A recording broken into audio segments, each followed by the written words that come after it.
Hey, what's going on, guys? Thanks for checking out today's video. As you know, everybody's probably seen there was a huge war for Carbon Finn's birthday where we had Carbon Finn and Eric as captains. We warred each other.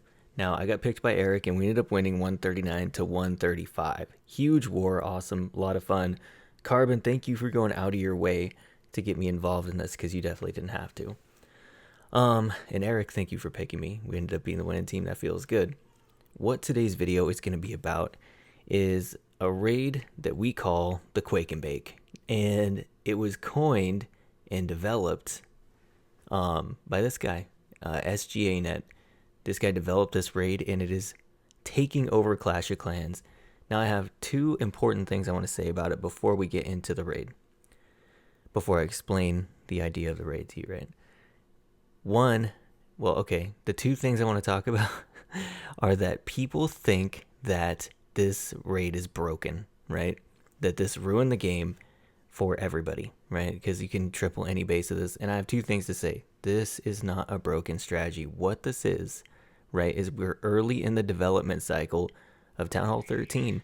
Everybody's got Town Hall 12 defenses, and even if they don't, right, the second part of this is that the base meta has not caught up to the new Royal Champion, right? So you add the new Royal Champion, you add the new level of troops, and you hit a Town Hall 12, you're almost guaranteed hit. That's why it feels like everything works.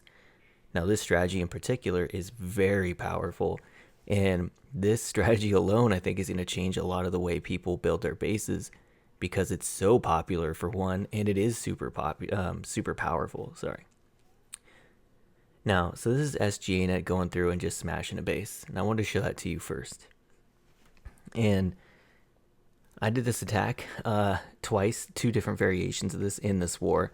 The first time I got like a 92%. We'll take a look at that. And the second time I triple. Now, it's important to note that SGAnet was online helping me with this strategy, right? So I got a little bit of insight on exactly what it is you want to do. Let's take a look at his second raid.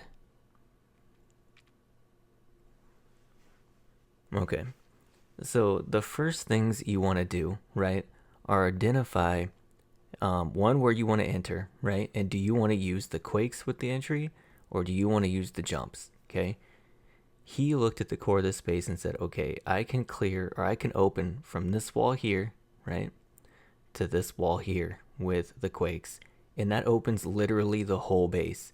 You can get all the way back to this compartment here in every building in these outer compartments from this compartment. So that's one. Now he just needs to jump to enter the base.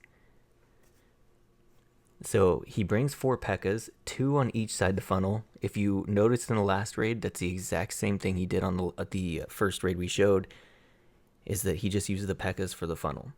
Now he goes Siege Barracks and then Heroes. Ice Golem leads them. He said it's important to have that Ice Golem leading your troops into the base. And then he's got his Yetis going in too. Now, 3 Ice Golems is very popular, so get used to your army getting stalled up in the very beginning. So he just jumps into that, basically what is an open base from this point on. The Yetis are so powerful and tanky that with healers on them, they almost feel invincible. So, and then note, he brings a heal spell because out of the siege barracks comes this group of 9 hogs. So they're going to work their way around, and he's going to heal up those hogs. There he goes. And they're going to be responsible for taking out some of the outside defenses that the Yetis aren't going to be able to get to very quickly. And having a Royal Champion, man, it changed everything.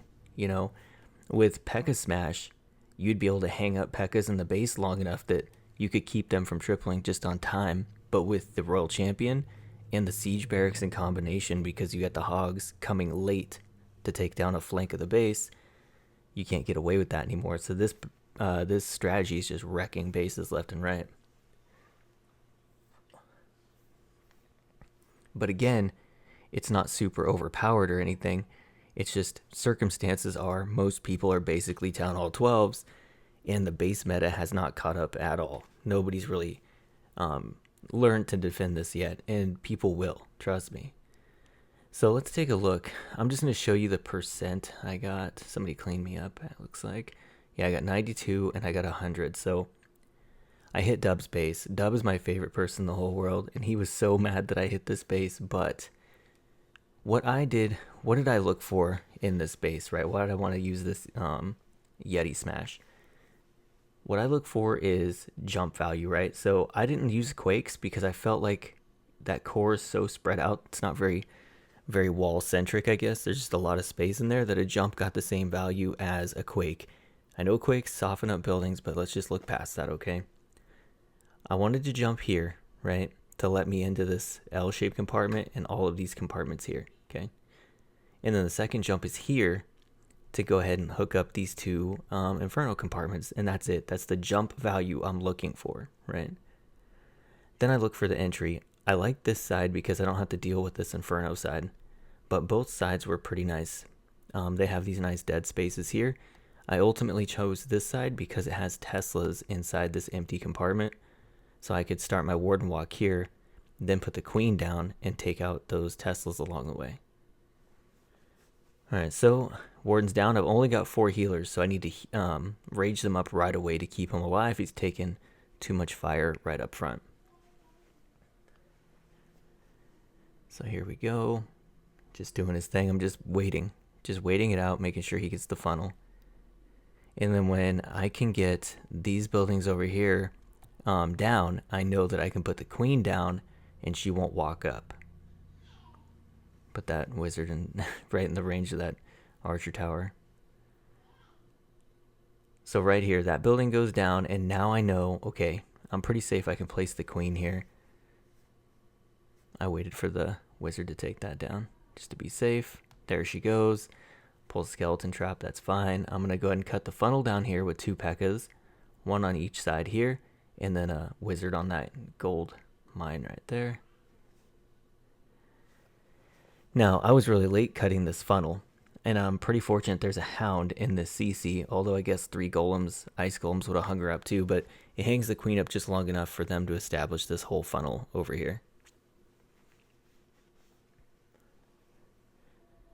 So now I go Yetis in with the other P.E.K.K.A.s. I put the ice golem late because, again, I'm still learning this strategy. I'm not the developer of this.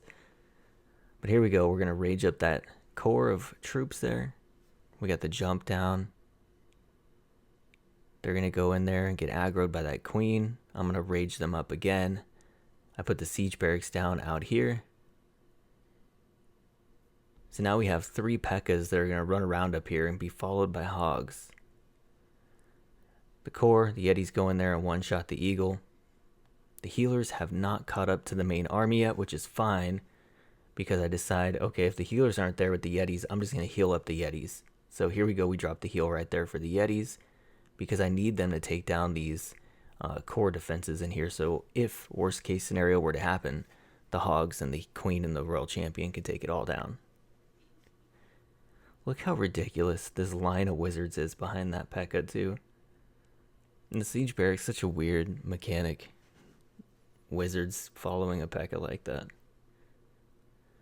But yeah, it's pretty clear here that this base is pretty much toast. And again, it's because the meta just isn't ready. You know, nobody base building thought that this was even going to be a thing. So here we are, new troop, new attack strategy. We all got to kind of figure it out. But yeah, so this is going to be the shake and bake. You're going to see a lot of videos about people talking about how broken this is and all that. It's not broken. Okay, most people are dipping 12s. I happen to hit a maxed out 13, but it's a base meta that is not ready for this style of attack. So anyway, guys, if you're looking for easy triples, give this a shot. It seems to work on a lot of bases, especially non-maxed or current meta bases, if you know what I mean, the compartments and stuff where 2 jumps opens up the whole base. This attack destroys those. So yeah, give this a try. This is the comp. I'll leave it up for a few seconds, and yeah. Alright guys, that's going to do it for today's video. I hope you guys enjoyed it, and yeah, I'll talk to you later.